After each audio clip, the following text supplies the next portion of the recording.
레위기 12장 1절에서 8절입니다. 한 목소리로 같이 읽겠습니다. 레위기 12장 1절에서 8절 시작.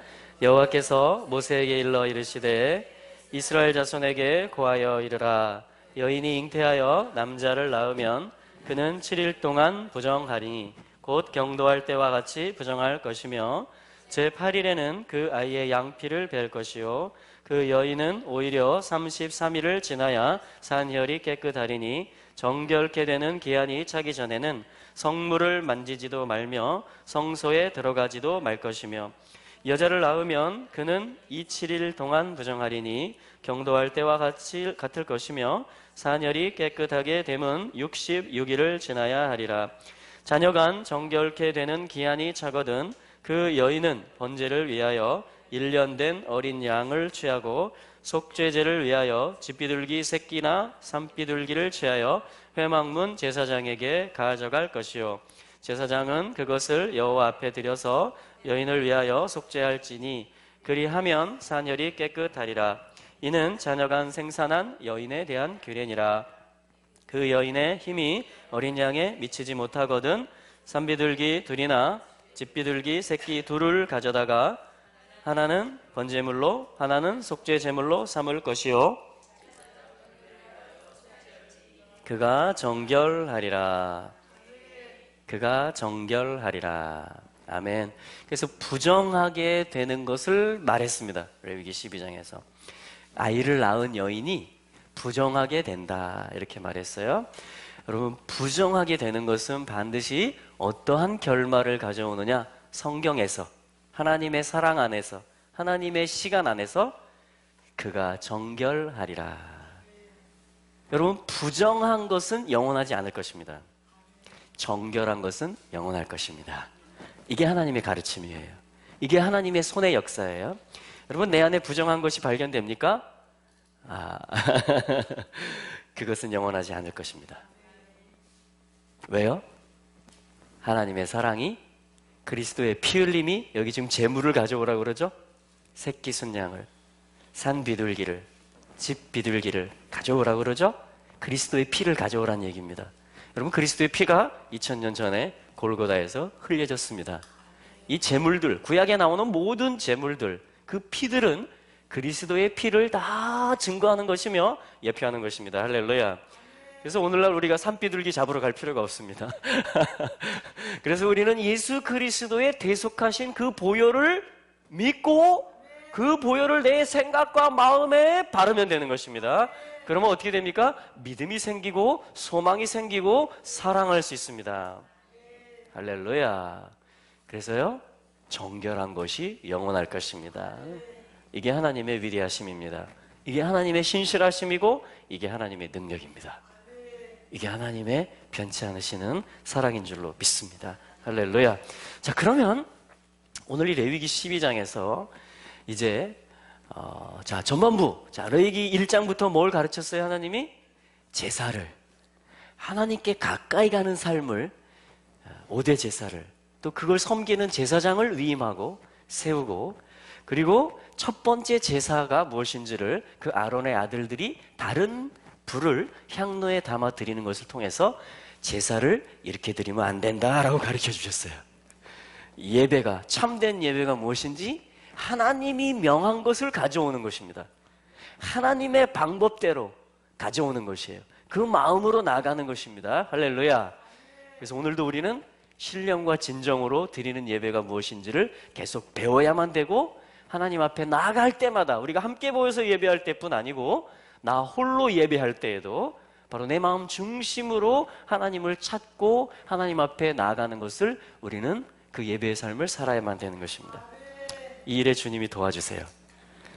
이 일에 성령님께서 도와주십니다. 그것이 뭐냐면 신령과 in spirit, 성령님은 이 예배를 가르쳐 주세요. 내 마음이 어떠해야 될지를 가르쳐 주십니다. 또한 진정으로 in truth, 진리는, 참된 예법이 무엇이며 무엇을 가지고 나아가야 되며 어떠한 자세로 나아가야 되는지 가르쳐 주시는 것입니다. 할렐루야.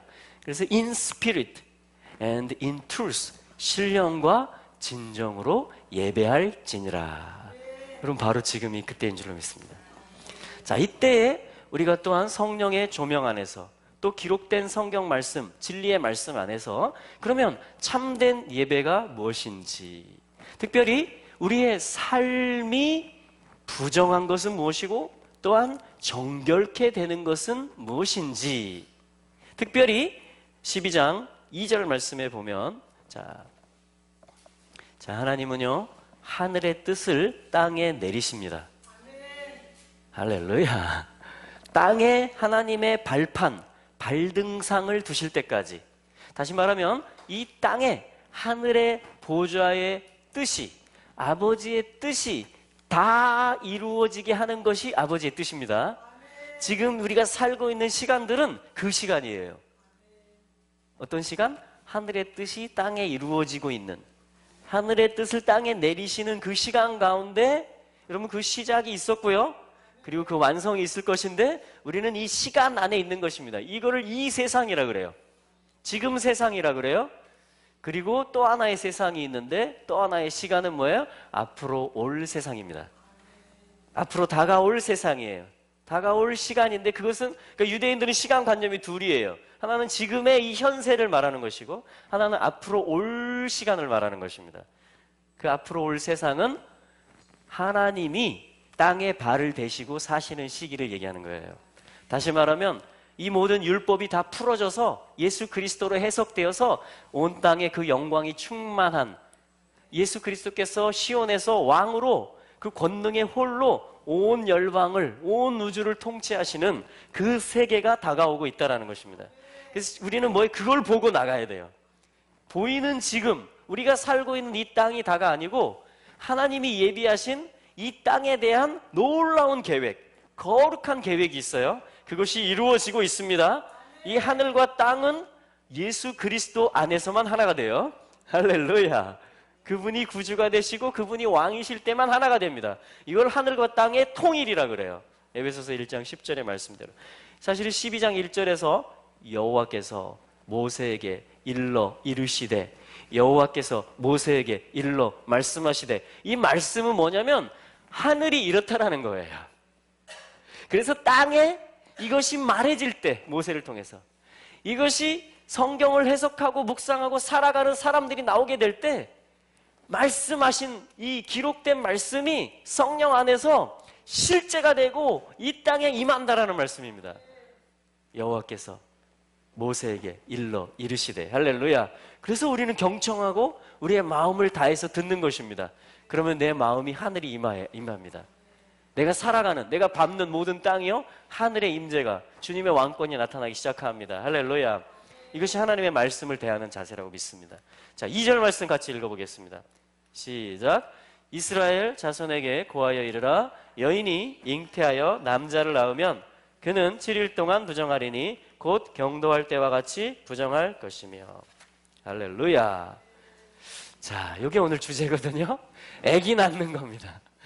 임신해가지고 아기를 낳는 것을, 자, 이 일이 없으면은 제가 있을까요, 없을까요?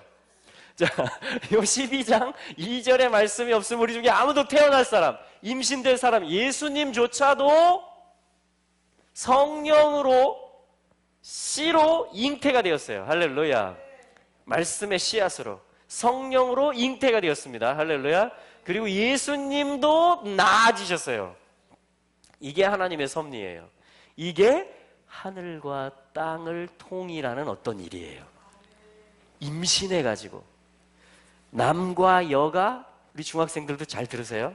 남자와 여자가 하나가 돼가지고 여자가 그 남자의 씨를 임신하고 그 아이를 뱃속에서 키워서 때가 되었을 때 해산하고 출산하는 것, 낳게 되는 것, 이게 무엇에 대한 설명이냐면 지금 어떤 생물 교과서에 나오는 의학 교과서가 아니고 하늘을 땅에 내리는 어떤 일이라는 것입니다. 하나님의 나라를 이 땅에 이루어내는 어떤 일이라는 거예요, 지금.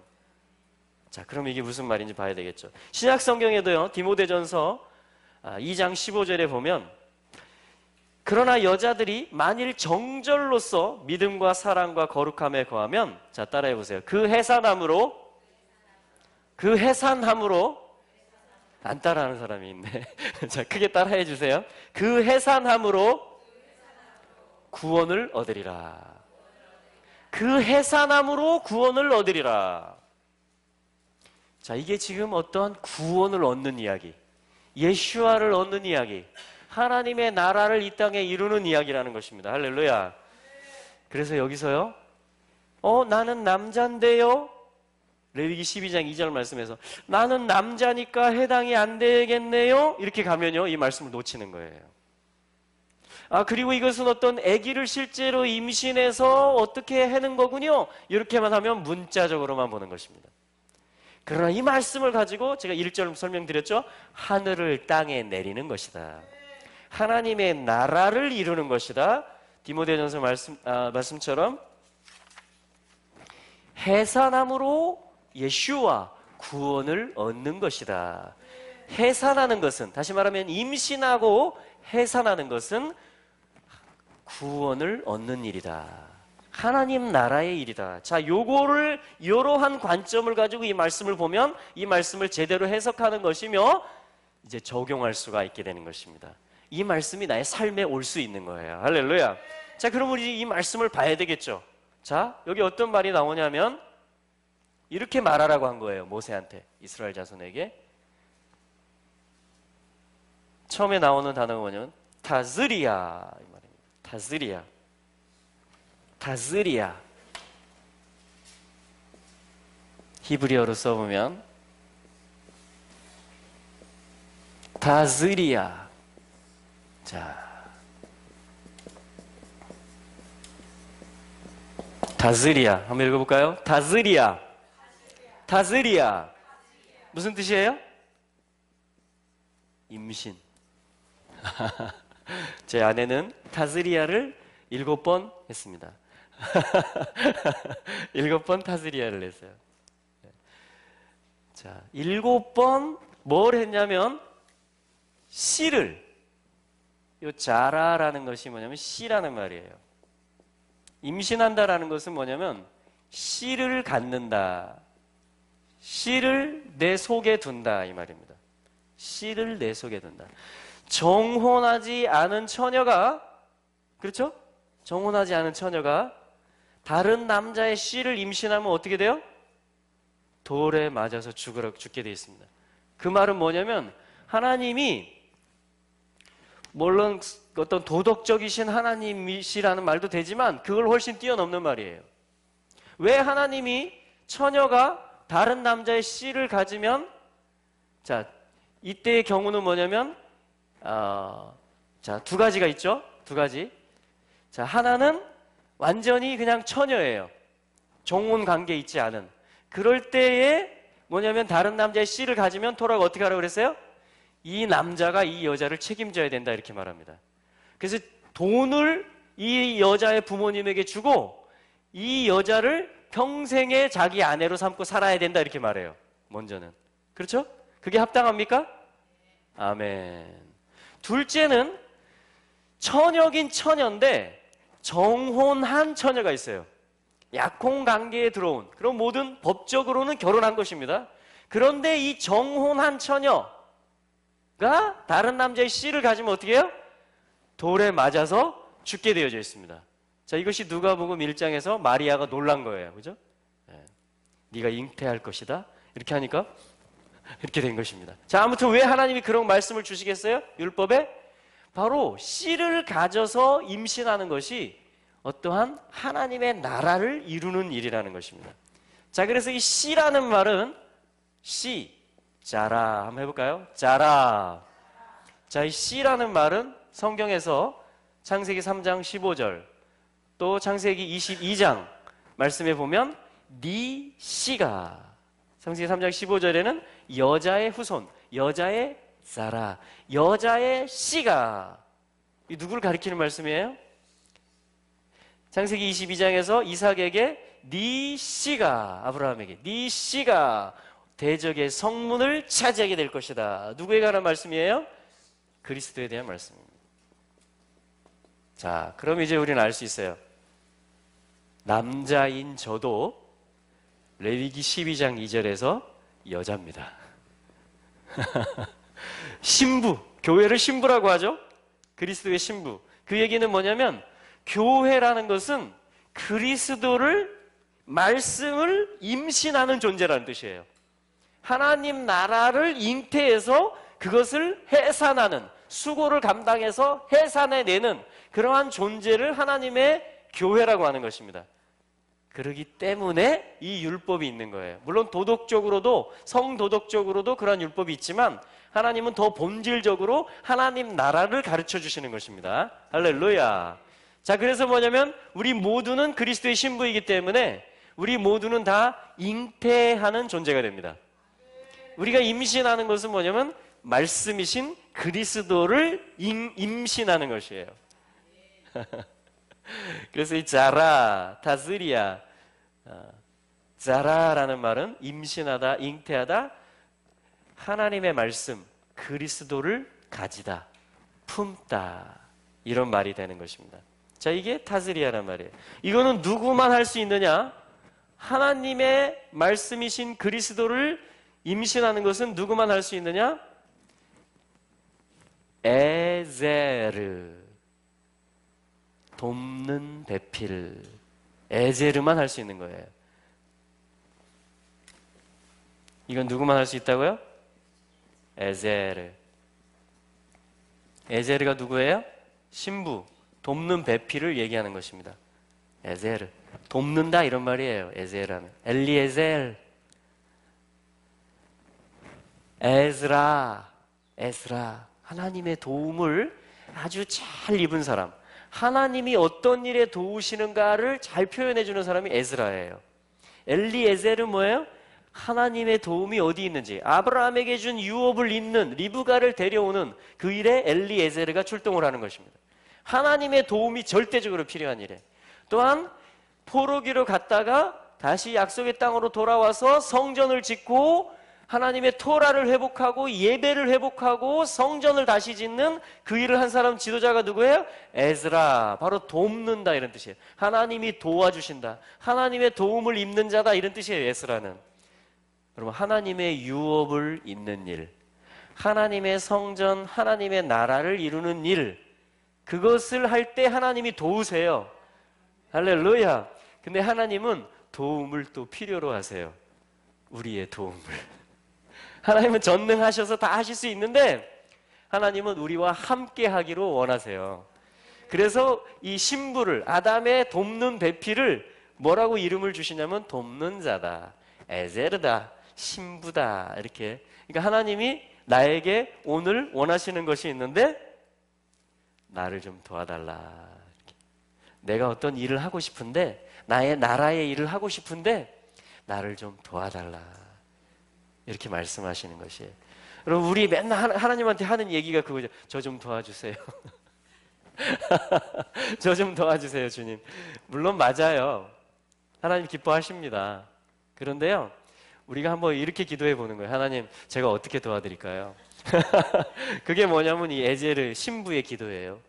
그러니까 신부는 뭘 기도하겠어요? 하나님 나라 임하소서, 아버지의 이름이 거룩히 여김 받으소서, 뜻이 하늘에서 이루어진 것처럼 땅에서 이루어지이다. 요걸 통해서 뭐냐면 하나님과 동역하는 것입니다. 하나님과 함께 하는 것이에요. 그런 자들을 신부라고 그래요. 근데 잘 보세요. 에제르, 제라, 똑같죠? 순서만 바뀌었죠? 숫자 값도 똑같겠죠? 히브리어는 다 숫자가 있으니까. 그러니까 누가 씨를, 그리스도를 잉태할 수 있어요? 에제르가 잉태하는 게 합당하고 당연한 것이죠. 여러분, 누가 하나님의 말씀을 사랑할까요? 누가 하나님의 나라의 일에 관심이 있을까요? 누가 하나님의 나라의 일에 동참할까요? 신부들이 동참합니다. 무엇으로? 에제르, 제라, 그리스도를 품어요. 이들은 그리스도를 더 얻고자 해요. 말씀을 더 사모해요. 그래서 그 말씀이 내 속에 들어오기를 원해요. 말씀이. 요거를 뭐라고 하느냐? 은혜를 입은 자요, 은총을 입은 자요. 여러분, 이걸 은총이라고 하고 은혜라고 하는 것입니다. 하나님의 일에 동참하는 방법. 우리가 하나님을 돕는 방법이 뭐냐면 오늘 성경에서 임신해라. 잉태하는 여인이 되라. 말씀이신 그리스도를 품는 자가 되라. 그게 뭐냐면 이 타즈리아라는 말이에요. 타즈리아. 할렐루야. 그러면 레위기 12장이 열리기 시작합니다. 레위기 12장이 이제 내 말씀이 되기 시작해요. 이게 나한테 주는 말씀이구나. 나보고 잉태하라는 말씀이구나. 여러분, 잉태하면 그 다음에 뭐가 있는지, 뭐가 기다리고 있는지 아십니까? 잉태하여 그 다음 나오는 동사가 뭐예요? 낳으면. 그래서 반드시 잉태하면, 그래서 신부는 뭐냐면 낳습니다. 신부는 낳아요. 신부가 낳는 게 어디 나오냐면 계시록 12장에 가면 나옵니다. 해를 옷 입은 여인, 영화로운 여인, 달을 발 밑에 두고 있는 어떤 언약과 하나님의 시간의 그 흐름을 알고 있는 여인, 하나님의 영광을 알고 있는 여인, 그 하나님의 나라를 사모하고 12별의 면류관을 쓴 여인, 신부예요. 신부. 할렐루야. 하나님의 언약을, 그리스도를 계속 잉태해서 이제 배가 만삭이 된 여인. 이게 뭐예요? 엔타임이 됐다라는 거예요. 해산할 때가 됐다라는 거예요. 계시록은 지금 다 해산하는 책이에요. 계시록은. 창세기, 또 레위기 이런 책이 씨앗에 대한 말씀이라면 계시록은 해산하는 때가 된 겁니다. 해산은. 이 하나님이 아브라함에게 준 약속과 레위기에서 준 거룩에 대한 그 나라에 대한 약속들이 누군가에 의해서 잉태되는 거예요. 계속 이 6,000년의 역사는. 이 지금에 있는 역사는 누가 나의 말씀을 받을 것이냐, 누가 그리스도를 품을 것이냐, 누가 나의 나라에 동참할 것이냐, 누가 나의 돕는 자가 될 것이냐, 그런 자들을 내가 찾아내고 도울 것이다. 전심으로 나를 향하는 자들에게 내가 능력을 베풀 것이다. 지금은 그런 때예요. 그런데 계시록이 다가오고 있어요. 마지막 때가. 그건 뭐예요? 언제까지만 배불러 가지고 이렇게 다니는 게 아니고, 제가 7번 그걸 확인했습니다. 언제까지만 제 안에 배가 불러서 아이고 해 다니는 게 아니고, 임신하면 반드시 배가 커지다가 기한이 차면 낳는 때가 옵니다. 여러분, 진통을 하죠. 진통. 그래서 처음에는 몇 분 주기로 오죠? 30분. 한번 쫙 쪼여들었다가 혹은 20분, 그죠? 딱 풀어져요. 살짝 쪼였다가 또 풀어집니다. 제가 이걸 옆에서 하도 봐가지고. 그 다음에는 어떻게 됩니까? 점점 강도가 세집니다. 배가 땡기는 강도가 세져요. 그리고 빈도도 더 빨라집니다. 점점 더 세게 뭉치고 점점 더 인터벌은 줄어들어가지고 점점 계속 이제 막 몇 분 간격으로 막 1, 2분 간격으로 계속 뭉쳐있는 게 단단하게. 그 얘기는 뭐예요? 이제 나올 때가 됐다는 얘기예요. 여러분, 마지막 때에 하나님이 땅을 진동하시고 많은 위기들을 주시고, 이거는 뭐냐면은, 여러분, 왜 진통을 주실까요? 여인한테. 한 번에 그냥 부지불식간에 쑥 나오게 안 하고. 왜 이렇게 막 몇 시간 전에 알 수 있잖아요. 그래서 적어도 이 시간이 인터벌이 몇 시간은 되거든요.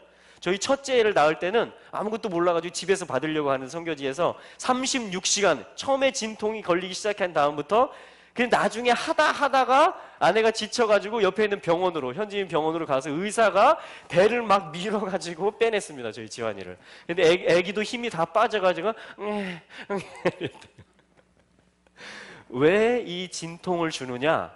아기를 낳을 때 알리라는 거예요. 준비하라는 것입니다.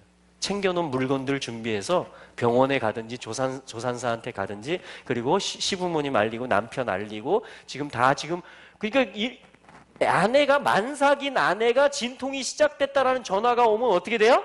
모든 게 올 스톱이에요. 김치를 담고 있더라도 직장에서 일을 하고 있더라도 모든 거 다 올 스톱, 다 뛰어오는 거예요. 이게 메시지예요, 사실은. 여러분, 마지막 때에 하나님이 지금 토라에서 주신 이 씨앗이 이제 다 큰 거예요. 지금 하나님 나라가 이제 출산되는 때예요. 그리스도가 왕으로 오셔서 온 땅을 다스리는, 이게 하나님 나라, 이게 잉태한 결과예요. 하나님 나라가 임하는 게. 예수 그리스도가 왕의 왕으로 온 땅을 다스리는 게, 그 왕이 오시는 게 뭐냐면 마지막 엔타임의 순간이라고 하는 거예요. 마지막 때. 근데 왜 여자에게 진통을 준다면 집중하고 준비하라는 것입니다. 이때는 모든 일들은 다 우선순위가 여기로 향해야 돼요. 아기 낳는 일에 다 우선순위가 가야 됩니다. 그렇죠? 그렇게 안 가주면 나중에 평생 이제 원망 들어요. 평생 섭섭함을 삽니다. 모든 심혈을 다 기울여줘야 돼요. 여러분, 계시록은 그런 거예요. 마지막 때에 이스라엘이 지금 모여지고 교회가 지금 어떤 늦은 비 성령을 지금 기다리고 하면서 우리의 자녀들이 다 예언할 것입니다. 할렐루야. 청년들은 환상을 볼 것이고 아비들은 꿈을 꿀 것입니다. 이거 하나님이 정해놓은 거예요. 교회가 품은 씨앗이 그런 씨앗이에요. 그래서 때가 되면, 말세가 되면 이게 다 나타나고 꽉 차는 거예요. 지금 예언과 환상과 꿈꾸는 것과 하나님 나라에 대한 확신과, 그래서 환난도 통과할 수 있는 담대한 믿음과, 이게 뭐냐면 딱 빵빵해지는 배가 되는 거예요. 할렐루야. 반드시 이걸 향해서 지금 역사는 그걸 향해서 가고 있는 것입니다. 할렐루야. 그래서 살아나는 거예요. 그래서 부흥이 오고 개혁이 일어나는 것입니다. 왜? 정한 걸 향해서 가고 있는 거예요. 아기는 나아지게 돼 있어요. 그리스도의 나라는 오게 돼 있어요. 할렐루야. 그래서 그때를 향해서 가는 것뿐이에요. 그때를 향해서. 그래서 임신하면 그 다음 단계가 뭐냐? 얄라드. 자, 한번 해보시죠. 얄라드. 나타. 반드시 낳습니다. 임신을 했는데 못 낳는 법은 없습니다. 그런 유산. 네, 물론 유산도 있습니다. 우리 삶에서. 그렇죠? 그건 굉장히 안타까운 일이에요. 저희도 한번 유산을 경험했습니다. 저희 아내도. 네, 유산을 경험했어요. 우리 몇째 다음에 그랬지? 셋째 다음에 유산을 경험하고 오히려 청소가 되더라고요. 청소가 되고 그리고 또 씨를 가져서 또 넷째를 낳습니다.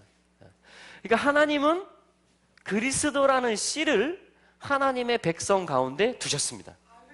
말씀으로 두셨고 성령으로 두셨습니다. 할렐루야. 그런데 그 씨앗이 완전히 해산이 되면 하나님 나라가 가득하는 거예요. 근데 그 핵심 씨앗이신 그리스도가 오셔서 왕이 되시는 것이에요. 할렐루야. 자, 이게 하나님 나라에 대한 레위기 12장에서 지금 하나님 나라를 설명하고 있는 것입니다. 레위기 12장 버전으로. 할렐루야. 자, 그래서 반드시 얄라드 낳게 됩니다. 여러분, 마지막 때가 오게 될 것입니다. 하나님이 나에게 어떤 언약을 주셨다면, 씨앗에 해당하는 것을 주셨다면, 비전을 주셨다면 반드시 그것은 잉태되고 나아지게 되어 있습니다. 할렐루야. 그래서 이것은 나타, 생기게 하다. 없던 거였는데 생기는 거예요. 나한테는 이런 삶이 없었어요. 오늘 2명의 우리 지혜 친구가 와서 예수님 영접했거든요. 영접했는데 얘네들한테는 이런 씨앗이 없었어요. 지금까지. 얘네들한테는 이런 세계가 없었습니다. 교회 생활, 더 본질적으로 하나님의 말씀, 그리스도를 영접하고 성령님과 동행하는 생활이겠죠. 하나님 자녀로서 사는 삶이겠죠. 이런 게 없었는데 반드시 낳는 일이 생기는 거예요. 이게 뭐냐면 생기게 되는 것입니다. 할렐루야. 그런데 이 일을 위해서 뭐냐면 산고, 해산의 고통, 수고를 겪게 됩니다. 산고를 겪다. 이 옐라드라는 말에는 나타, 생기게 하다, 산고를 겪다라는 말이 다 포함되어 있어요. 그러니까 여러분, 하나님의 말씀을 잉태하면 우리는 반드시 낳게 될 것입니다. 그런데 뭘 수반한다고요? 해산의 수고를 수반합니다. 이게 우리 몸을 봐도 알 수 있죠? 아기를 낳을 때도 제 아내의 표현에 의하면, 제가 분만실에 들어간 적도 몇 번 있는데, 힘을 주다가 도저히 못하겠다, 이거 못할 짓이다, 나 이거 도저히 못하겠다 하면은 응애 그때 나오죠. 이것도 사람의 힘으로 난 이거 많이 나봤으니까 할 수 있어 하고 그냥 낳고 올게, 이게 아니고 하나의 아기를 낳을 때 못하겠다, 이거 못할 짓이다 하면 그때 나온다라는 거예요. 그렇게 해서 너희들 나온 거야. 엄마한테 잘해야 돼. 알았지? 할렐루야. 여러분, 우리가 하나님의 말씀을 이루기 위해서 반드시 이 과정을 겪게 하십니다. 이게 내가 진짜 임신했는가를 알 수 있게 해주는 거예요. 고난이 왔을 때, 어떤 고통이 왔을 때 진짜 내가 씨앗을 제대로 임신했다면 그것을 통과하는 것입니다. 그것을 겪어내는 것입니다. 피할 수도 없어요. 임신을 했기 때문에. 뭐 그 해산의 고통을 나 못하겠다 그래서 나 임신한 거 취소할래 이렇게 할 수도 없습니다. 이미 임신된 게 사실이고 꽉 찬 거예요. 이제는 낳는 방법밖에 없어요. 할렐루야. 그래서 우리는 뒤를 돌아볼 필요가 없습니다. 이제는 주님의 나라를 향해서 전진할 뿐이에요. 그분은 이 일에 절대적인 지지와 도움을 주실 것입니다. 그분은 영원한 생명으로 우리를 도우실 것입니다. 이미 성령님께서 그것을 인쳐주시고 확증해 주셨습니다. 할렐루야. 그래서 순교하더라도 그것은 영광에 참여하는 일이 됩니다. 왜? 이 씨앗이 영생의 씨앗이기 때문에 순교자의 수가 차기까지 잠깐 기다려라 라고 5째 인이 떨어질 때 그 성도들의 기도에 대해서 주님이 응답을 하십니다. 흰 옷을 주시면서 에제르 신부의 예복을 주시면서 잠깐만 기다려라. 잠깐만 기다려라. 그리스도가 왕으로 올 것이다. 할렐루야. 나 요한은 예수의 환난과 예수의 참음과 예수의 나라에 동참하는 자니. 요한계시록 1장 10절 말씀입니다. 여러분, 산고의 일들이 내가 큰 비전을 받았다. 내가 정말 이 땅에서는 힘든 어떤 사명을 받았다. 그러면 어떤 고통도 클 수 있습니다. 그러나 하나님의 도움도 클 것입니다. 이게 내가 그분의 씨를 가졌다라는 증거예요. 내가 그분의 생명이라는 증거입니다. 할렐루야. 그래서 이것은 또한 이 제라는, 이 씨는 성경에서 어떤 용례로도 쓰이냐면 우상 숭배에도 쓰입니다. 다른 씨앗.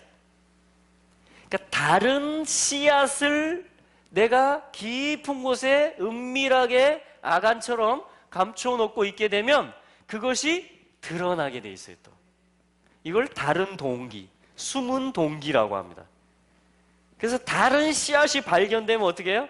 우리 지혜가 여기 사마귀가 났는데 의사를 보여줬더니 레이저로 쥐지면 돼요. 걱정하지 마세요. 불로 지져버리더라고요. 여기 마취 주사를 놓고 불로 지져서 없애버리더라고요. 우리 피부의 일부가 돼버렸는데, 내 몸의 일부가 돼버렸는데도 시술을 해주더라고요. 그래서 제거를 합니다.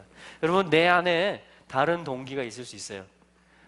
어떤 땐 나도 모르는 게 있을 수 있습니다. 근데 그때 성령님의 불칼이 필요한 거예요. 그때 말씀의 불이 필요한 것입니다. 그때 이 말씀 앞에 서고 주님의 은혜를 구하면 주님께서 그걸 시술해 주실 것이에요. 이게 뭐냐면 회개하는 것이고 뽑아내는 것이고, 이게 뭐냐면 이제 새롭게 되는 것이고 회복되는 일입니다. 할렐루야. 그래서 다른 씨를 잉태하면 안 돼요. 신부는, 에제르는 그리스도의 씨만을, 말씀의 씨만을 잉태해야 됩니다. 할렐루야. 그래서 마리아가, 누가복음 1장에서 마리아가 처녀인 마리아에게 이 씨가 잉태됐다는 것은 뭐예요? 죄 없으신 씨앗이신 그리스도가 처녀의 태에 잉태되기에 합당하신 것입니다. 할렐루야. 그게 우리의 구주가 되실 수 있는 출발이에요. 할렐루야. 죄 없는 생명이기 때문에 처녀의 배에 잉태가 되어야 되는 것입니다. 또한 뭡니까? 그분은 요셉, 마리아는 정혼한 상태였죠? 요셉과, 그 요셉은 누구였습니까? 마태복음의 족보에 보면 아브라함과 다윗의 아들이었어요. 다시 말하면 다윗 왕의 직계 혈통이었던 것입니다. 그 말은 뭐냐면 이 땅에 하나님의 나라를 이룰 때 누구에게 약속했어요? 그 약속을 사무엘하 7장 16절에 보면 다윗아, 너의 집과 너의 보좌와 너의 나라가 내 앞에서 영원하고 신실할 것이다. 그러니까 다윗의 혈통에게 이 땅에 영원한 나라가 임하는 것에 대한 약속을 주신 거예요. 그래서 요셉은 누구예요? 마리아의 정혼한 남편은 바로 다윗의 직계 혈통, 다윗 왕가를 이을 수 있는 자격이 있는 사람이라는 것이에요. 그래서 내가 첫째는 성결의 영으로는 죽은 자 가운데서 죄 없으시고 십자가에서 죽으시고 부활하신 그것을 말미암아서 성령으로 하나님의 아들로 확증이 되셨어요. 이것이 뭐냐면 예수님이 나의 구세주가 됐다는 소리예요. 할렐루야. 여러분 그 예수님을 구세주로 영접하셨죠? 아멘. 두 번째는 뭐냐면 이것은 하늘의 뜻, 첫 번째는 하늘의 영역을 말하는 것입니다. 하나님의 자녀가 되는 것을 얘기하는 것이에요. 그런데 우리의 부르심은 그게 다가 아니에요. 또 하나는 뭐예요? 이 땅에 있습니다. 우리의 유업은. 그래서 이 땅에 하나님의 나라의 왕의 가문으로서 그걸 예표한, 그거의 누구예요? 요셉 가문, 다윗의 가문을 얘기하는 것입니다. 그래서 예수님은 합법적으로 다윗의 아들로 태어나신 거예요. 법적으로. 할렐루야. 이게 마리아와 요셉의 정혼 관계였어요. 그래서 마리아가 정혼 상태에서 임신을 했다라는 것은 첫째, 성결의 영에서는 우리가 구세주로 예수 그리스도를 믿고 영생을 누린다는 것이며, 둘째는 뭐예요? 요셉과 정혼 관계이기 때문에 법적으로 왕의 가문이 될 수 있는 예수님이 바로 왕이시기 때문에 왕의 예수님을 내가 구주로 믿고 예수의 신부가 된다는 것은 왕의 부인이 된다는 얘기예요. 다시 말하면 왕족이 된다는 이야기입니다. 합법적으로 이 땅을 다스릴 수 있는 다윗 언약에 의해서. 할렐루야. 이 땅의 유업이 또한 우리들의 것이라는 것이에요. 이 땅에 임하는 예수님의 나라에 우리가 그 왕족들이 되며 신부들이 되며 왕비들이 된다는 것입니다. 왕 같은 제사장의 부르심이 우리의 것이라는 것이에요. 하늘의 영역에서뿐 아니라 땅의 영역에서도 우리는 하나님의 자녀, 하나님의 아들이신 예수 그리스도, 또 다윗의 아들이신 예수 그리스도가 우리의 구세주이시며 우리의 신랑이시라는 것은 하늘과 땅이 하나님이 우리에게 주시는 다 유업이라는 것입니다. 이것이 그리스도 예수 안에서 하나가 되는 것이라는 것이에요. 할렐루야. 그 교회는 지금 어느 영역에 지금까지 관심이 많았어요? 하늘의 영역에 관심이 많았습니다. 공중전, 예배와 중보기도와 영적 전쟁과. 할렐루야. 이스라엘은요, 땅에 관심이 많았어요. 그리스도가 언약된 씨인, 여자의 씨이며 아브라함의 씨인 그리스도가 오면 이 땅에 영광의 나라가 출현하고 열왕들, 땅의 모든 섬들이 다 와서 경배할 거라는 거예요. 땅의 나라를 얘기하는 거예요. 거기에 전문가가 누구예요? 이스라엘이라는 것입니다.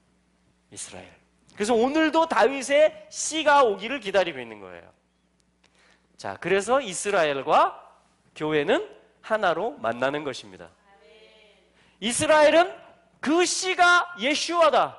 그 왕이 십자가에서 죽은 그 예수가 그리스도고 그 씨앗이고 메시아다. 이 땅에 나라를 펼칠 자다. 할렐루야. 왕이다. 그것을 교회에게 증거해주며, 또한 교회는 뭐예요? 하늘의 모든 뜻을, 신령한 복을 주는 자가 바로 예수다. 그래서 뭐냐면 그리스도를, 이스라엘도 그리스도를 영접함으로, 이방인 교회도 그리스도를 영접함으로 서로 한 몸이 되는 것입니다. 이게 하나님이 기다리시는 거예요. 근데 여러분, 사도행전 1세기 때 교회에 이것이 시작됐는데 1000년 넘게 이것이 끊어졌어요. 끊어졌습니다. 40년 전에 이제 유대인들 가운데 극소수 믿는 자들이 생기기 시작하고, 지금은 예루살렘에도 15,000명 이상의 믿는 유대인들이 생겼어요. 이 얘기는 뭐냐면 사도행전의 그 패턴이 다시 이 마지막 때에 나타난 거예요. 이 땅에. 사도행전의 패턴은 뭐였어요? 첫째는 유대인, 또한 헬라인에게로다. 그러니까 유대인과 이방인이 함께 성령을 받았고 함께 선교팀을 이루었고 함께 교회, 개척되는 교회의 멤버들이 됐습니다. 유대인 디아스포라들이 있었고 다 그렇게 교회들이 개척됐어요. 선교하는 자들도, 복음을 받는 자들도 다 유대인과 이방인, 유대인과 이방인이었어요. 그것이 사도행전의 패턴이었어요. 그러하기에 영광이 나타났던 것입니다. 할렐루야. 이것이 교회의 출발이었다면 마지막 때 하나님의 모사에 의해서 마지막 때 다시 이스라엘이 돌이켜지고 믿는 유대인들이 나오고 흩어진 지파들이 다 돌아가고 있어요. 할렐루야. 교회의 영광도 차가고 있어요. 그래서 사도행전의 패턴이 마지막 때 이 만삭 출산해야 되는 이때 다시 회복이 된 거예요. 할렐루야. 그래서 영광스러운 교회가 출현하는 것입니다. 이제 함께 부르짖는 거예요. 함께 이 씨앗 그리스도를 환영하는 거예요. 바루카바 베샴 아도나이, 찬송하리로다 주의 이름으로 오시는 이여 할 때가 올 것이다. 그때 너희가 나를 보게 될 것이다. 마라나타, 아멘. 주 예수여 오시옵소서. 우리 주께서 강림하시리라. 그럼 교회는 마라나타의 찬송을 부르고 기도를 부르고 그 섬김의 길을 가고 그 신부로서의 길을 가고, 이스라엘은 바루카바, 그 여호와의 이름으로 오시는 분이 바로 예수하시구나. 이것을 주님이 눈을 열어서 다시 보여주시는 것입니다. 교회에게도 눈을 열어서 땅의 나라를 보게 해주시는 것이에요. 그래서 우리는 누구도 자랑할 게 없어요. 영광을 주님만 받으십니다. 할렐루야. 우리 모두에게 필요한 것은 긍휼입니다. 우리는 온전치 않습니다. 우리 모두에게 필요한 것은 사랑입니다. 하나님은 그 긍휼과 사랑으로 우리를 바라보시고 그렇게 에세를 도와주세요. 여러분, 뽑으려고 보면요 다 잡초로 보입니다. 뽑으려고, 아웃시키려고 하면 다 아웃 대상이에요. 그러나 사랑하려고 보면 다 꽃으로 보이고요, 풀도 다 예뻐 보입니다. 할렐루야. 이게 하나님의 마음이에요. 이 하나님이 위대하신 하나님이에요. 그래서 유대인도 잘났다 그러고, 지난 수천 년 동안 교회도 잘났다 그랬어요. 근데 다 뭐의 대상이다? 긍휼의 대상입니다. 우리는 서로의 소중함을 또 보게 될 것입니다. 서로의 귀함을 보게 될 것입니다. 할렐루야. 이게 뭐냐면 주님이 높아지시는 거예요. 이게 주님이 영광 받으시는 것입니다. 이게 우리가 이제 해산할 때가 다 다가왔다라는 표시예요. 겸손해지는 것입니다. 할렐루야. 자, 그래서 자라, 타스리야, 임신하면 반드시 옐라드, 산고를 겪어서 낳는 일이 있게 됩니다. 임신하면 낳게 된다. 자, 요게 레위기 12장 2절 말씀입니다. 임신하면 낳게 된다. 할렐루야. 임신하면 낳게 된다. 자, 그런데 이 일에 있어서, 이 임신해서 낳는 이 일에 있어서 주님이 무엇을 말씀하시냐면 7절 한번 보시죠. 12장 7절에 보시면 같이 읽어보겠습니다. 시작. 제사장은 그것을 여호와 앞에 드려서 여인을 위하여 속죄할지니 그리하면 사녀리 깨끗하리라. 이는 자녀간 생산한 여인에 대한 규례니라. 여인, 여기 여인이라고 했지만 원문에는 여인이 아니에요. 뭐라고 되어 있냐면 하옐라뎃, 하옐뎃. 그래서 하옐뎃, 어떤 낳는 존재, 어떤 낳는 것, 낳는 자, 낳는 존재, 하옐라딧. 그냥 이렇게 되어 있습니다. 그냥 우리 문맥상 여인이라고 한 거예요. 어떤 낳는 자들, 어떤 낳는 일을 하는 자들을 얘기하는 것입니다. 그 낳는 일을 하는 자들에 대한 규례니라, 토란이라, 지침이니라, 이렇게 되어 있어요. 그러니까 보세요. 이 낳는 자가 누구면 제가 설명드린 이스라엘이며, 씨를 잉태했죠? 아멘? 그리고 교회예요. 말씀을 잉태했죠? 할렐루야. 이 낳는 자가 산고를 겪게 되면서 하나님의 나라를 생기게 하는데 임신을 했단 말이죠. 그런데 낳는데 뭐냐면 주님이 6절에 보니까 제물을 말씀하세요. 새끼 순양, 5절 6절에 보니까 또 산비둘기, 집비둘기, 손이 미치지 못하면 순양에 또 비둘기로 하라, 이렇게 말씀을 하십니다. 어쨌든 간에 뭐가 흘려지느냐? 피가 흘려집니다. 피. 왜 그럴까요? 왜 이렇게 그냥 여자가 임신해서 아기를 낳았으면 어휴 잘했다 수고했다 이렇게 해줘야지 왜 부정해진다? 기간을 기다려야 된다? 그리고 재물, 피를 흘려야 되며 예배를 드려야 된다? 이것에 대한 어떤 정결 예식을 치러야 된다? 주님이 이렇게 토라를 주고 계시단 말이죠. 그게 오늘 말씀이거든요. 그렇잖아요. 이게 무슨 얘기일까요? 무슨 얘기일까요? 왜 피를 흘리게 될까요, 여기서? 예. 이게 우리 얘기예요, 이제. 우리 얘기예요. 교회가, 이스라엘도 마찬가지입니다. 하나님을 믿는 여인, 신부가, 우리 얘기 맞습니까?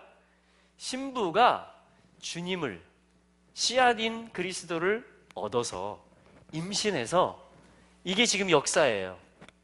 지금까지 역사. 지금 우리가 겪어가고 있는 역사. 아직 낳기 전이거든요. 그리스도가 왕으로 오시기 전이거든요. 그러니까 모든 임신해서 아기 낳는 것들은 다 이 과정을 예표하는 것들입니다. 설명해 주는 거예요. 마치 모든 결혼 관계가 그리스도와 교회의 결혼에 대한 실제 지금 삶의 양상이듯이 씨를 임신해서 아기를 낳는 게 뭐냐면 그리스도의 나라를 이루는 길들이라는 것입니다. 전부 다. 그러므로 가정이, 부부 관계가, 부모 자녀 관계가 소중한 것이죠. 하나님 나라를 표현하는 거니까. 할렐루야. 그러므로 성결한 가정들, 거룩하고 정결한 가정들을 이루어가야 되는 것이죠. 할렐루야. 자, 그래서 왜 피가 필요할까요? 이 역사에서 우리의 허물과 연약함 때문에 그렇습니다. 이게 하나님이 부정하다라고 말씀하시는 거예요. 그러니까 하나님이 한편으로 볼 때 이게 너무 사랑스럽겠죠, 이 신부가. 하나님이 나를 볼 때 완전히 사랑으로 봐요. 그런데 이 씨를 잉태했다라는 건 뭐예요? 씨와 하나가 됐고 씨만을 생각하고 씨만을 관리하는 밭이란 얘기죠. 그런데 이 길을 가는 내가 딴 생각을 할 때도 있고 딴 남자 볼 때도 있고 이런 일들이 있다라는 거예요. 허물과 죄들이 계속 있다라는 것입니다. 그러하기에 낳게 됨으로 인해서 이제 생명이 태어났고 나라가 태어났지만 그것을 하나님이 원하신 것이에요. 이걸 하나님이 받으셔요. 그런데 피를 같이 가져오라는 것입니다. 피를 흘리라는 것이에요. 근데 이 길을 가는 과정에 있어서 허물과 연약함들에 대한 그러면 어떻게 해요? 아기는 나 드렸는데 하나님한테 하나님 나라는 내가 출현시키 내가 막 그렇게 마라나타 기도하고 전도도 하고 태신자 위해서 기도도 하고 실제 집에서 아기도 나가지고 막 밥 먹여 키우고 얘네들하고 가정예배도 드리고 막 할 거 다 했거든요. 우리도 요 길을 가는데 막 엄청 수고했단 말이에요. 그 하나님이 다 받으세요. 다 받으시는데 무엇으로 받으시느냐? 피로 받으세요. 여기서 발견된 모든 허물들을 그리스도의 피로 다 도말해버리는 것입니다. 임신해서 낳게 되는 새 생명으로 태어나서 하나님 나라의 완성, 그리스도의 재림에 참여하고 부활에 참여해서 그 영광의 나라에 짠! 하고 이제 내가 신부로 서는 그 왕으로서 서는 그 과정에서 있었던 모든 허물에 대해서 그리스도의 피로 그것을 다 덮어버려요. 왜? 연약했지만 그리스도를 잉태한 자이기 때문에 이것 때문에 걸어온 자들이기 때문에 그 순전한 마음으로 사모함으로 걸어온 자들 계속해서 비둘기 눈으로 주님만 바라보려고 애쓰면서 걸어온 자들이기 때문에 이거를 피로 다 덮어버리십니다. 그게 뭐냐면 새끼 순양과 산비둘기와 집비둘기를 가져오라는 것이에요. 할렐루야. 그래서 그리스도의 피가 레위기 12장에서 어떻게 되느냐? 8절 끝에 가면 어떻게 됩니까? 마지막 절에 보세요. 같이 읽어볼까요? 8절 시작. 그 여인의 힘이 어린 양에 미치지 못하거든 산비둘기 둘이나 집비둘기 새끼 둘을 가져다가 하나는 번제물로 하나는 속죄제물로 삼을 것이요 제사장은 그를 위하여 속할지니 그가 정결하리라. 그가 정결하리라. 이게 결론입니다. 피를 흘림으로 특별히 번제와 속죄제 하나님 앞에 완전히 내가 드려지지 못했던 적들이 있거든요. 이 길을 가면서 속죄제 내 허물과 죄가 발견된 적들이 있거든요. 그것에 대해서 주님이 피로 다 덮으신다라는 것입니다. 요게 비둘기, 요게 새끼 순양을 가져오라는 거예요. 그가 정결하리라. 그가 정결하리라. 그래서 이제 이 기간을 보내면 어떻게 돼요? 이제 더 이상 주님이 예. 완전히 죄가 도말돼 버리는 거예요. 완전히 그냥 주님이 받으시고 우리와 함께 그 나라에서 그리스도가 왕의 왕이 되시고 우리는 그의 에제르 신부가 되어서, 여러분 이 과정을 겪었기 때문에 우리는 통치할 권위가 생기는 것입니다. 이 과정을 걸어왔기 때문에. 할렐루야. 그러므로 여기서 뭐냐면 극복해야 되는 게 뭐냐면 나의 허물에 집중하고 다른 동역자의 가족의 허물에 집중하면 우리는 더 힘들어져요. 여기서 뭐에 집중해야 되겠어요? 이 피에 집중해야 됩니다. 이 길을 가는 날마다 우리에게 있는 것이 뭐예요? 이 피예요. 할렐루야. 그래서 이 피로 나를 보고 이 피로 아이들을 보고 우리 가족들을 보는 것이에요. 이 피로 모든 거민과 모든 정치를 바라보고 경제를 바라보고 모든 걸 바라보는 것입니다. 할렐루야. 여러분 계속 염려하려면요, 두려워하려면요, 계속 리스트가 증가될 것입니다.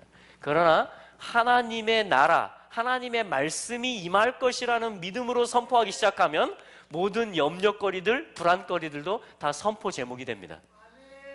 모든 연약함도 다 감사 제목이 됩니다. 왜냐하면 내가 긍휼을 입는 것이며 하나님께 영광이 돌려질 것이기 때문에. 할렐루야. 이것이 뭐냐면 레위기 12장에서 우리에게 가르쳐 주고 있는 복음인 것입니다. 할렐루야. 아멘. 할렐루야. 할렐루야. 그래서 이 길을 누가 가느냐? 계시록 12장에서 바로 그 여인이 해산을 하는 것입니다. 용은 그 아이를 잡으려고 그래요. 하나님의 나라를 적대합니다. 그리스도를 적대합니다. 적 그리스도. 그리고 성도들을 적대합니다.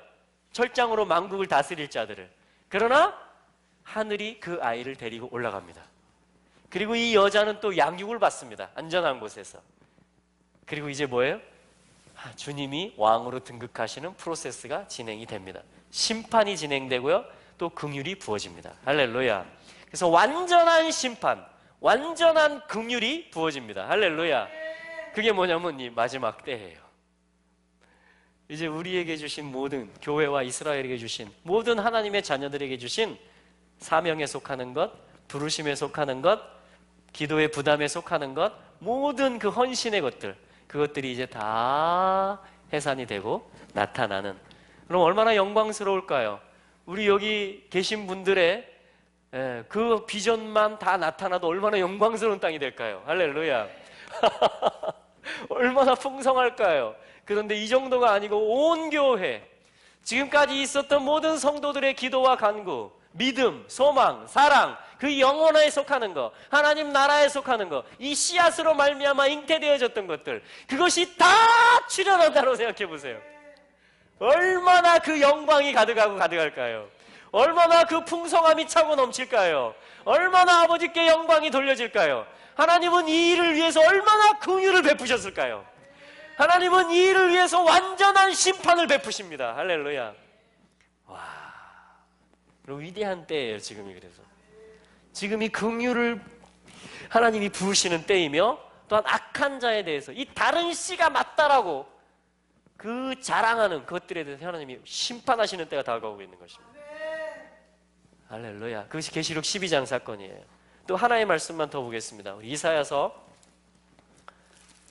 66장을 보겠습니다. 이사야서 66장 7절 말씀. 사실 이사야서 66장은 이사야서 전체의 결론입니다. 이사야는 무슨 뜻입니까? 이샤야후, 야훼께서 구원하신다. 여호와는 구원이시다. 할렐루야. 여러분, 여호와의 구원의 결과, 결론을 지금 마지막 때를 말하고 있는 거예요. 하늘과 땅이 1절에서처럼 하늘은 나의 보좌여 땅은 나의 발등상이다. 하늘의 포션과 땅의 포션이 만나는, 할렐루야, 하늘의 영역과 땅의 영역이 하나 되는, 그걸 얘기하고 있는 것입니다. 그러니까 결론이죠. 구원의 결과죠. 할렐루야. 그 때가 온다라는 거예요. 이사야서 66장은 그 때가 온다라는 거예요. 근데 이걸 뭘로 표현하냐면요, 7절에 보면 바로 낳는 거, 옐라드, 해산하는 것으로 얘기를 합니다.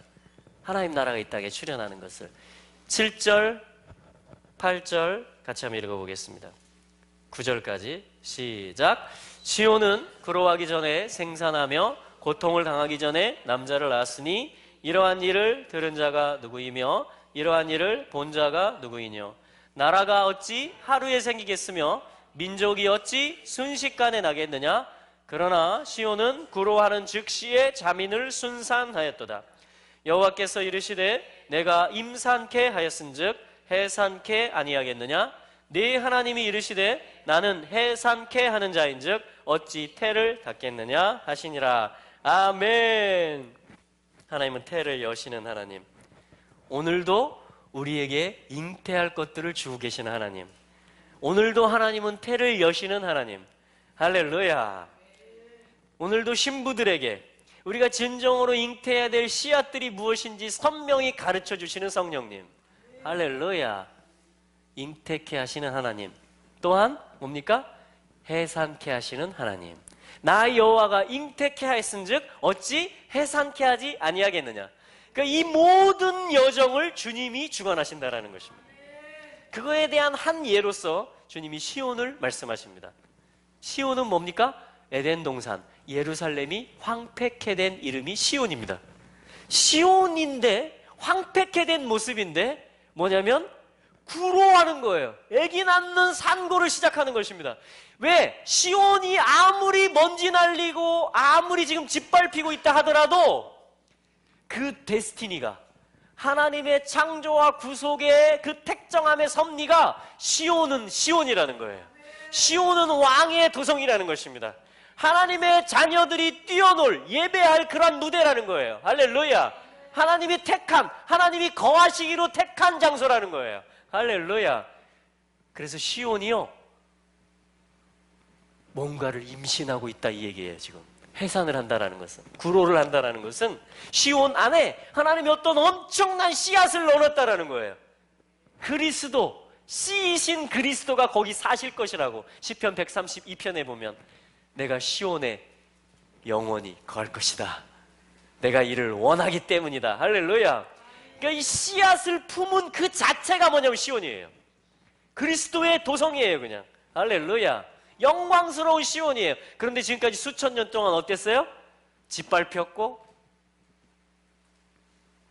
무고한 피도 흘려졌고 손가락질도 받았고, 오늘날까지 언론과 세계 사람들 의식 조사를 해보면 특히 다른 씨앗들은 뭐라고 하냐면 예루살렘을 지도에서 없애야 된다고 말을 합니다.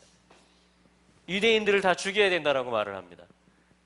근데 시온이 때가 되면요, 이 완성의 때가 되면 이사야 66장에서처럼 산고, 구로하는 일을 시작합니다. 뭔가 낳는 일을 시작합니다. 여러분, 우리 모두 낳게 되지만 시온을 보면서 우리는 이걸 실제로 믿는 거예요. 시온이 회복되는 걸 보면서. 그래서 선지자들이 계속 예언한 게 뭐예요? 시온의 영광에 빛나는 아침이 온다. 매었던 종들이 돌아온다. 할렐루야. 오래전 선지자 꿈꾸던 복을 만민이 다 같이 누릴 것이다. 여러분, 시온이 애기 나면, 시온이 씨를 내놓으면, 그 나라를 내놓으면, 그리스도를 내놓으면 만민이 다 복을 받아요. 그래서 시온은 지금 이사야의 마지막 결론입니다. 시온이 애기 낳는 게 나라를 낳아요. 지금 보면 8절에 보면 이러한 일을 들은 자가 누구냐, 이러한 일을 본 자가 누구냐. 이스라엘이 재건된 걸 말하는 것입니다. 여러분, 이스라엘이 독립할 때 1948년도 5월 14일에 독립했는데요, 그때 어떤 일이 있었는지 아세요? 이 독립을 선포를 할 것이냐 말 것이냐. 왜냐하면 하나님의 이제 막 모으는 때가 되니까, 완성의 때가 되니까, 또 막 홀로코스트가 일어나고 구소련에서도 유대인들 핍박하고 하니까 뭐예요? 막 우리가 안전한, 우리에게 있어서 안전한 곳은 시온, 예루살렘밖에 없다. 약속의 땅밖에. 그래서 막 돌아가는 일들이 생겨요. 전 세계에서 막 중동에서 막 이라크에서도 돌아오고 막 돌아오는 일들이 생겼습니다. 그래서 육로로도 오고 비행기 타고도 오고 배 타고도 오고 하는데 뭐냐면 국경지대에 이들이 수많은 이 유대인들이 대기 상태인 거예요. 과연 이 나라가 독립을 할 것인가? 독립을 할 것인가? 그때 벤구리온과 그 팀이 지금 텔아비브에 그 홀에 들어가서 이스라엘의 독립을 선포합니다. 1900년 만에. 할렐루야. 북이스라엘이 망한 걸로 치면 2600년, 2700년 만에 이스라엘은 나라가 된다. 이것은 하나님의 씨앗, 말씀의 언약의 성취이다 라고 선언문을 읽어버려요. 할렐루야. 그 조그만 홀에서 선언문을 읽었는데 어떤 일이 벌어지는지 아세요? 하루 만에 그 국경에 대기하고 있던 수십만이 들어옵니다. 이스라엘, 와, 나라가 됐다! 들어가자! 왜냐면 주변이 아랍국들이잖아요. 그러니까 이걸로 막 막고 여기에 대해 막 겁을 주고 막 이런 거예요. 근데 나라 독립 선포를 하자마자 어떤 일이 생겨요? 그 안에 들어와 있던 5월 14일 당시에 그 안에 들어와 있던 인구만큼의 인구가 밖에서 하루 만에 들어옵니다. 이게 이 말씀이에요, 지금. 그래서 정식으로 나라로서 모습을 갖추기 시작해요. 나라가 어찌 하루에 생기겠느냐? 어찌 하루에 생깁니까? 불가능하죠. 이것은 사람이 하는 일이 아니죠. 어찌 하루에 생깁니까? 하나님의 언약의 말씀이 잉태한 일이기 때문에 나아지는 일이 생긴다는 거예요. 여러분, 예수 그리스도가 만왕의 왕으로 오신다는 이 일이 어떻게 가능합니까? 지금 뭐 이슬람에다가 지금 동성애에다가 지금 다 적 그리스도, 다 반토라, 반유대주의, 다 지금 교회까지 지금 막 다 공격하는데 어떻게 하나님 나라가 임합니까? 어떻게 예수님이 만왕의 왕으로 등극하고 열왕들이 다 예우를 갖춥니까? 예수님께. 제라, 그리스도가 씨라는 거예요. 에셀, 그리스도를, 말씀과 언약을 잉태한 신부들이 있다라는 거예요. 시온이 그렇고 교회가 그렇다라는 거예요. 그러기 때문에 태어난다라는 거예요. 나 여호와가 임산케 하였은즉 해산케 하지 아니하겠느냐. 어찌 나라가 하루에 생기겠느냐? 왜냐하면 나의 씨 그리스도가 말씀이기 때문이다. 나의 약속이기 때문이다. 그래서 이것은 나 여호와가 하는 일이다. 여러분, 이걸 기적이라고 하는 것입니다. 이걸 기사라고 하는 거예요. 이걸 하나님의 위대하심이라고 하는 것입니다. 이거를 보고요, 열방이 다 주님 앞에 벌벌 떨게 됩니다. 열국이 나를 여호와인 줄 알리라. 우리가 하나님 살아계신 걸 여러 모양으로 볼 수 있습니다. 그러나 온 열방적으로, 온 지구적으로 하나의 사건이 일어나므로 온 열방과 언론들이 이스라엘의 하나님이 살아계시다라고 고백하게 되는데, 그게 뭐냐면 시온이 구로하며 자민을 순산하는 것입니다. 시온의 왕으로 예수 그리스도가 오시는 것입니다. 이걸 통해서 온 땅의 민족들이 다 알게 돼요. 와, 이 씨가 진짜 씨였구나. 이걸 잉태한 이스라엘과 교회라는 존재가 진짜 영화로운 존재들이구나. 여러분, 이게 에스더에서도 일어났었잖아요. 이게 에스라에서도 일어났잖아요. 다니엘서에도 일어났잖아요. 예수님 당시에 일어났잖아요. 사도행전과 교회들의 역사에 일어났잖아요. 계속. 할렐루야. 그럼 이제는 어떤 때라고요? 온 백성이 다 이제 함께 구로하는 것입니다. 시온이 대표로 지금 하는데 교회가 함께 힘쓰는 거예요, 지금. 왜냐하면 시온 안에 있는 말씀 씨앗 그리스도가 우리의 씨앗이기 때문에. 그래서 이 구로에 참여한 자들이 어떤 영화를 누리느냐? 10절에 더 이상 이제 시온이라는 말이 없어집니다. 왜? 시온은 아기 낳기 전까지 수치가 있는 걸 시온이라 그래요. 근데 나면, 그리스도가 시온에 일단 오면 그 다음 뭐라고 불리느냐? 예루살렘아!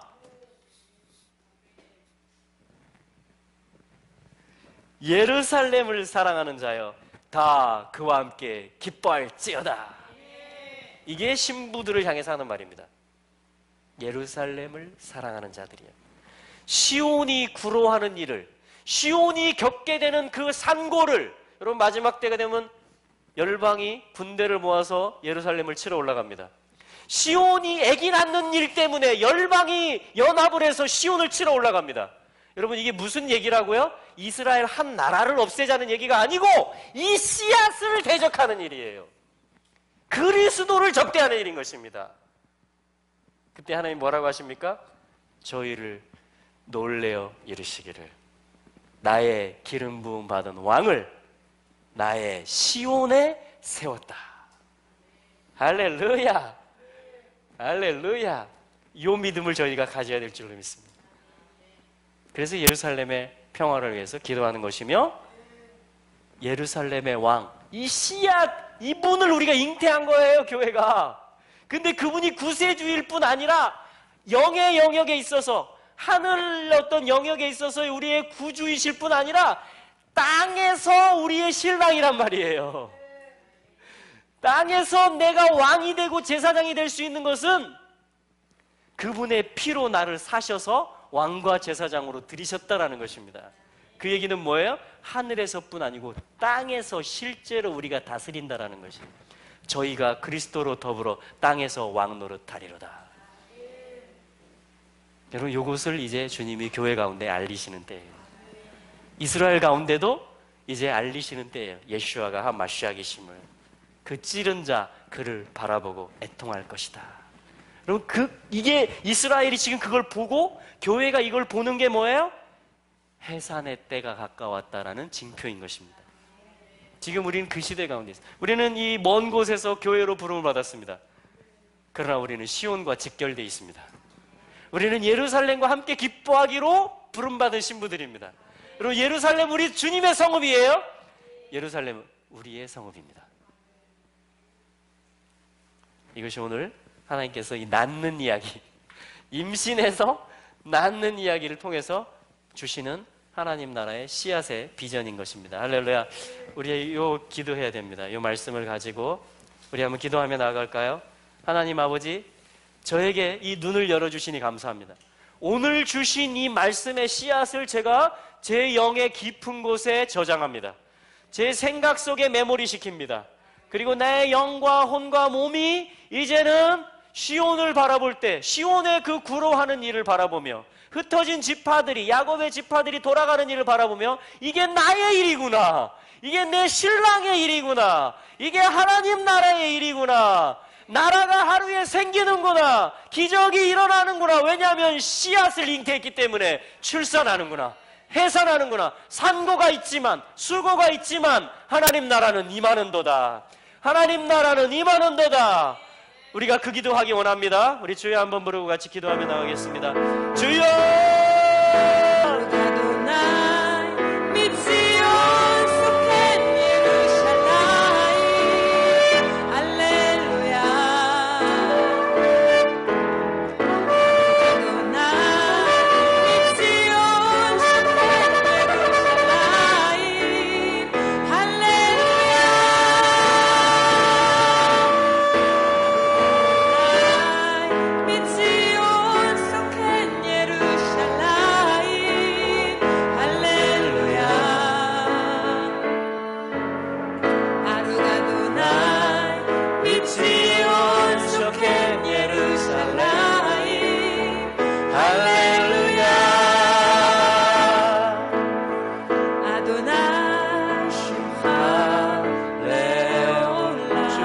당신의 이름을 기억함이 영원할 것입니다.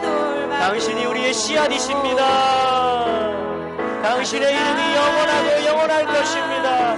예루살렘에 거하시는